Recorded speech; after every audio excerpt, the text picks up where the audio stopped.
મિત્રો, આજે આપણે અંગ્રેજીમાં સે અને ટેલ વચ્ચેનો તફાવત શીખવા જઈ રહ્યા છીએ. આપણે કંઈક વ્યક્ત કરવા માટે શેનો ઉપયોગ કરીએ છીએ? સે ઇટ્સ મીન્સ કંઈક વ્યક્ત કરવા માટે. ઉદાહરણ એક્ઝામ્પલ તરીકે, can you say your name? Can you say your name? ત્યારે આપણે કોઈ માહિતી આપવા માટે ટેલનો ઉપયોગ કરીએ છીએ. ટેલ મીન્સ કંઈક વ્યક્તિને માહિતી આપવી. ટેલની સાથે હંમેશા કોઈ સર્વનામ આવે છે. For example him, me. Example, tell him to meet us. Tell him to meet us. મારી સાથે આ ઉદાહરણ પુનરાવર્તન કરો. Where is she going? Where is she going? She didn't say. She didn't say. Second example, where is she going? She didn't tell me.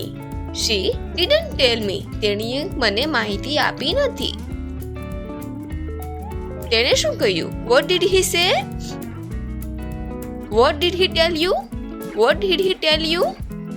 તેણે તમને કોઈ માહિતી આપી? Say hi to Rahul for me. Say hi to Rahul for me. મારા માટે રાહુલને હાય કહો.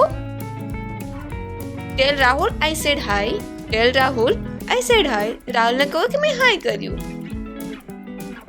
અમારી સાથે જોડાવા બદલ તમારો બધાનો ખૂબ ખૂબ આભાર. અને જો તમને અમારા વિડીયો પસંદ આવતા હોય તો તેને લાઈક, શેર અને સબસ્ક્રાઇબ કરો.